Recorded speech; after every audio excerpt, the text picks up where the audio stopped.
See this book right here? It's called The Forager's Harvest.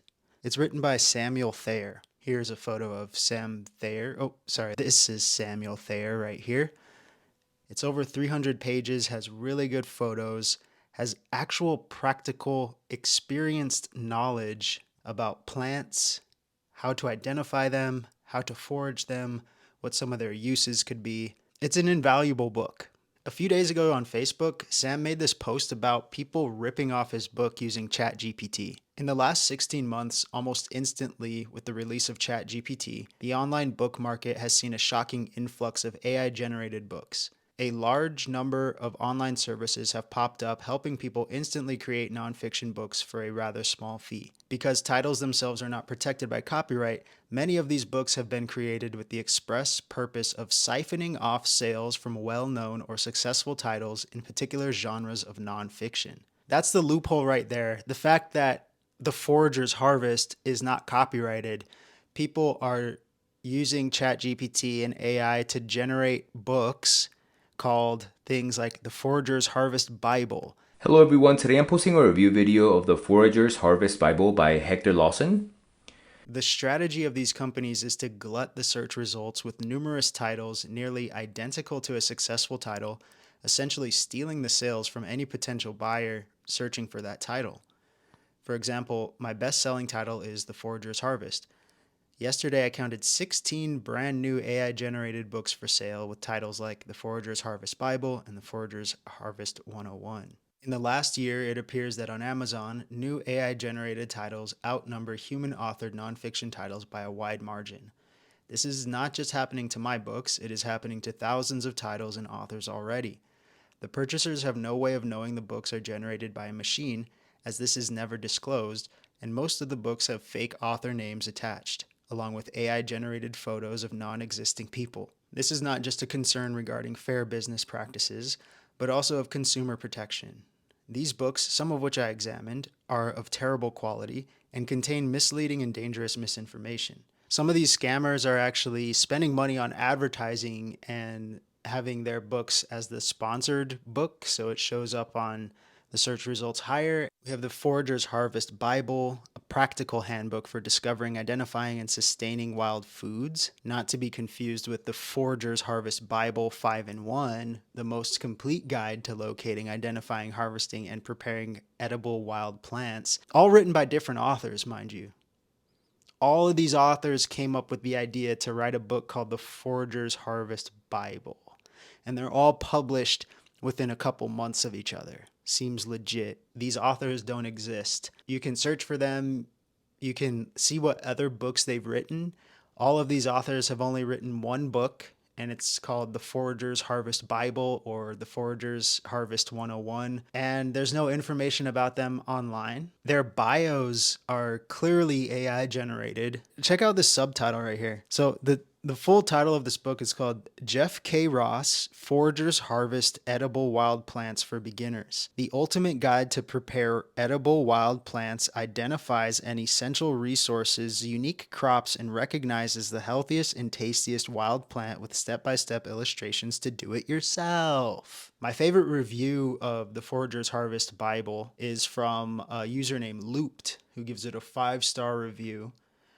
Calls it an awesome book with a lot of really good information. And he even made a video. Hello everyone, today I'm posting a review video of the Forager's Harvest Bible by Hector Lawson. Recently I've been wanting to learn how to identify and harvest wild food and plants, so I decided to order this book and give it a try. This book has 6 books in one, so it has a lot of great information. It will teach you when and where to identify different wild foods and techniques like harvesting, fermenting, preserving, and infusing. What's awesome about this book is that it's very easy to read, organized, it has images, and it explains everything very well, so I didn't get lost while I was reading it. Thanks to this book, I know a lot more about the edible abundance available to me from nature, and also the wild plants that are good for medicinal uses. And that's exactly why I recommend this book to anyone interested in learning how to identify wild food and edible plants outdoors. So check it out.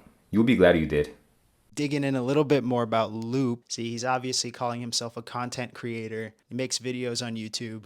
With a little bit of research, you basically understand that this person gets paid to do reviews. I hope that people can use what I consider the kind of common sense things when making purchases online. Reading the reviews, doing some research on the author, and that's basically it. I'm making this video just to raise awareness and to share what's happening and hopefully spread the news about Sam Thayer, first and foremost, but also other nonfiction writers who are getting ripped off in a similar way. It's not only the authors that are getting ripped off, but it's the people who are getting misinformed.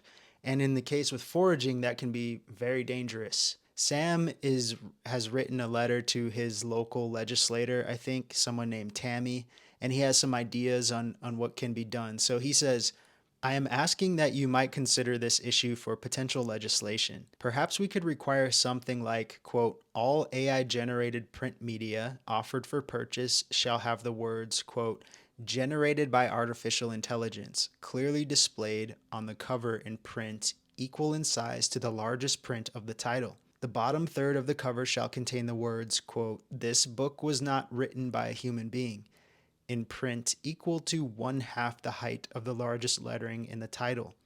It would also be helpful if it were specifically outlawed to make fake authorship claims. Really good suggestions. I think the size of the text is actually important because that's what people see. People buy things super fast. They just see an image, maybe look into it a little bit and then click buy. So having that written largely similar to what has happened with cigarettes. Like these days, when you buy cigarettes, there's a huge picture of some mouth cancer, and it says this product, can cause cancer. If that legislation passed, maybe we could get something like this that helps us know what content was created by AI. Here are some reasons you should act on this legislative suggestion. 1. If we jump on this quickly, we can hopefully get this done before the powers behind this deceptive practice generate enough money and inertia to organize opposition. 2. This affects many millions of American consumers who deserve to know about the products they buy. 3.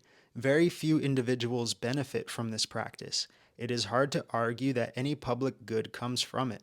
4. This issue is so new that it seems like neither the political right or left has any claim to embrace or oppose it. So it seems like it has a good potential to be acted on even in a divided house. And 4, it's just plain right and fair.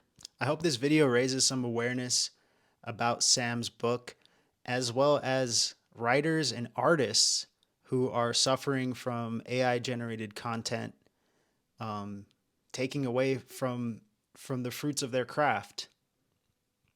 Let me know what you think about this in the comments below, and thanks for tuning in. I'll see you next time.